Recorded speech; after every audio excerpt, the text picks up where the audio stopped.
का वेरिफिकेशन करना था। जैसे कि उनका नियमावली का ये जो विज्ञप्ति है, विज्ञप्ति का पॉइंट 9 कहता है कि उनको पहले अच्छे से डॉक्यूमेंट्स का वेरिफिकेशन करना था और अयोग्य को बाहर करके योग्य अभ्यर्थियों का लिस्ट उनको फिर शिक्षा विभाग भेजना था और शिक्षा विभाग को संतुष्ट होने के बाद में उसको नियुक्ति पत्र बांटना था। लेकिन क्या हुआ, शिक्षा विभाग ने ऐसा कुछ नहीं किया और अतुल प्रसाद ने भी ऐसा कुछ नहीं किया और जितने भी लड़के एग्जाम में शामिल हो गए, वेरिफिकेशन तो चल रहा है। आप बता रहे हैं 5 और 6 सितंबर को वेरिफिकेशन हुआ, ठीक है, और STT 2023 का रिजल्ट आता है 3 अक्टूबर को, यानी कि 1 महीना के बाद।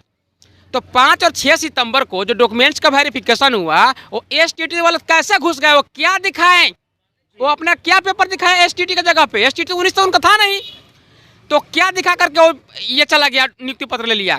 कहीं ना कहीं ये फर्जीवाड़ा हुआ है, तब तो अब जाकर के उनको स्कूल से निकाला जा रहा है। ये देखिए ये लड़की, ये 2023 वाली ये लड़की है जयप्रभा, वो कैसे नियुक्त हो गए, BPSC कैसे उनको नियुक्ति पत्र दिया गया। तब आप लोग क्यों बैठे आंदोलन पे? ये बात वही है ना कि उनको पहले तो नियुक्त ही नहीं करना चाहिए था ना।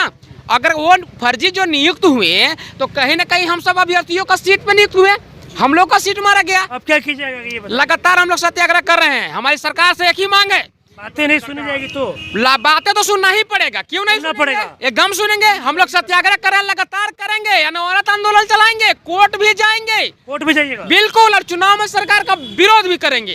क्या चुनाव में एकदम जगह जगह जनता को जागरूक करेंगे। देखिए कैसे हम लोग का हक मारा गया है, कर्तव्य कैसे फर्जी को बहाल किया गया है, जो BPSC ने जो कुकृत किया वो सारा हम समाज में जाकर के रखेंगे।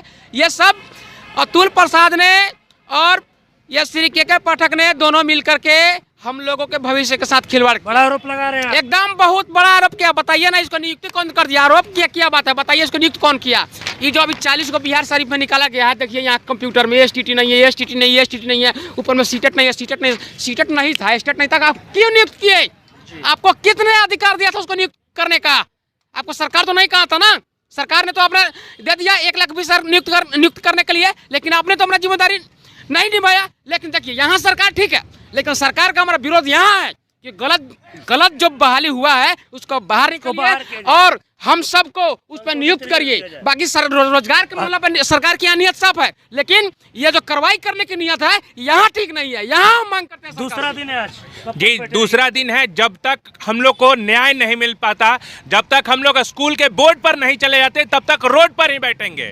और गलती कहाँ हुई है अतुल प्रसाद से, शिक्षा विभाग से, डॉक्यूमेंट वेरिफिकेशन करते वक्त अगर जो अयोग्य बच्चे थे उनको छांट लिया जाता तो आज हम लोग योग्य बच्चे जो रोड पर मजबूर हैं बैठने के लिए, वो किसी स्कूल के बोर्ड पर पढ़ा रहे होते। लेकिन उनकी गलतियों की सजा आज हम लोग को मिल रहा है।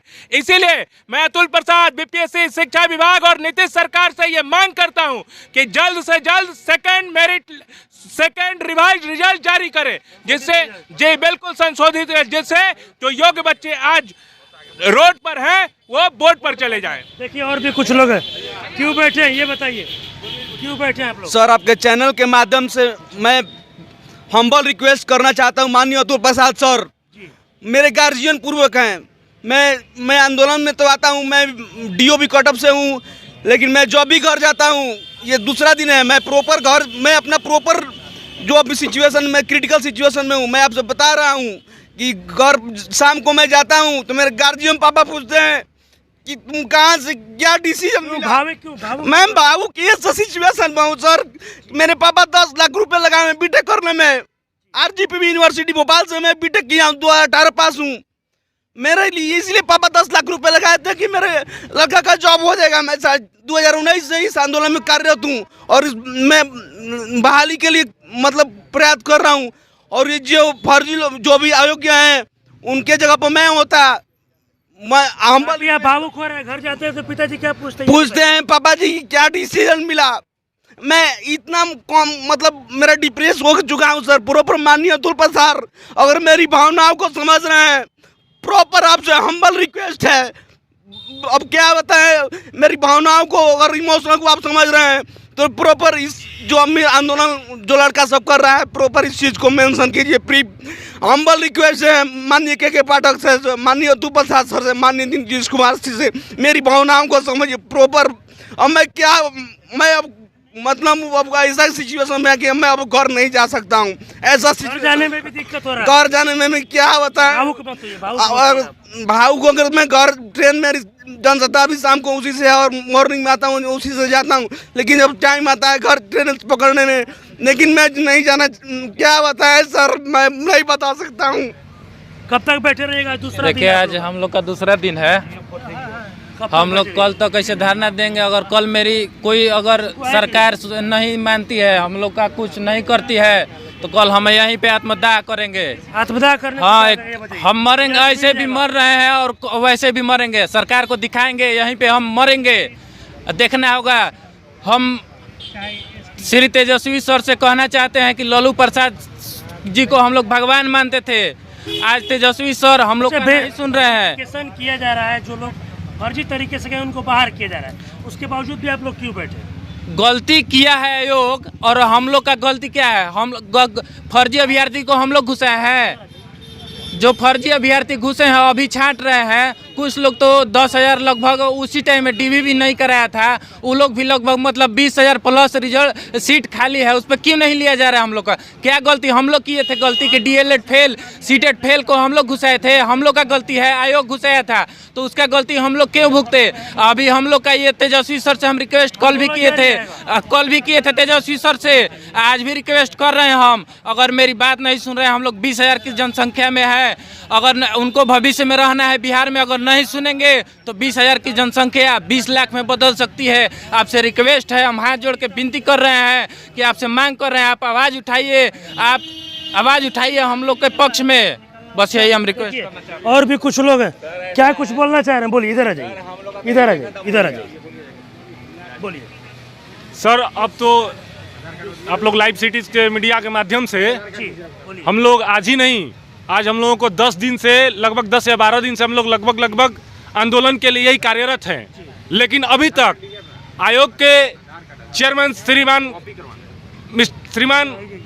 डिस्टर्ब मत करिए, बोलिए बोलिए बोलिए, डिस्टर्ब मत दिए, कंटिन्यू रखिए। श्रीमान अतुल प्रसाद जी और शिक्षा विभाग के सचिव के पाठक जी, इन दोनों के कान पे जू नहीं रेंग रहा है। ये लोग समझ रहे हैं कि हम लोग बिहार का ऑटोक्रेटिक पावर हो गए हैं, जब लोग इन लोगों को पता नहीं कि इनके ऊपर भी कोई है, और ये बेलगाम हो गए हैं, और ये समझ रहे हैं कि हम जैसे चाहेंगे वैसे ही शिक्षा विभाग और वैसे ही आयोग काम करेगा। तो अब ऐसा नहीं होगा। सुन लीजिए मिस्टर अतुल प्रसाद जी, कान खोल के, और यही बात माननीय श्री के पाठक जी को भी मैं कह रहा हूँ। और मुझे ये नहीं समझ में आ रहा है कि ये दोनों लोग घोड़े जब बेलगाम हो गए हैं तो ये सरकार क्या कर रही है? ये बिहार सरकार और ये डिप्टी सीएम, क्या ये लोग भी कान में तेल डाल के सो गए हैं? क्या इनको दिखाई नहीं दे रहा है कि बीपीएससी Tier 1 के शिक्षक अभ्यर्थियों के साथ जो अन्याय हुआ है, डीबी के नाम पर सिर्फ और सिर्फ खानापूर्ति की गई, और डीबी सही तरीके से नहीं हुआ, और सारे अभ्यर्थी कड़कड़ाती ठंड में आज 10 दिन से लगातार इसी प्रोसेस से गुजर रहे हैं। कभी हम जाके डीएम कंट्रोलर के यहाँ से यहाँ के लिए परमिशन अलॉट करा के लाते हैं कि हमें धरना करना है, आप अलॉट करिए। कभी थाना में जाते हैं, इसीलिए हमने एग्जाम दिया था बीपीएससी Tier 1 का, कि हम जाके पटना में डीएम आवास में जाके, डीएम ऑफिस में जाके यहाँ के लिए कभी परमिशन अलॉट कराएं, कभी थाना में जाएं। यही मेरा काम रह गया है। सर पहले मेरी बात सुन लीजिए। हमने बीपीएससी Tier 1 का एग्जाम इसलिए दिया था कि हम टीचर बन के और हम स्कूल में रहेंगे, और हमने 3 बार एक ही एग्जाम को 3 बार क्वालिफाई किया, उसके बावजूद भी 2019 में, 2020 में और 2023 में। लेकिन आयोग की गलती और शिक्षा विभाग की गलती, जो कि अभी मैं डीबी की बार इसलिए कर रहा हूं ताकि सरकार के कानों तक ये बात जाए, सरकार को ये समझ में आए कि क्या मिस्टेक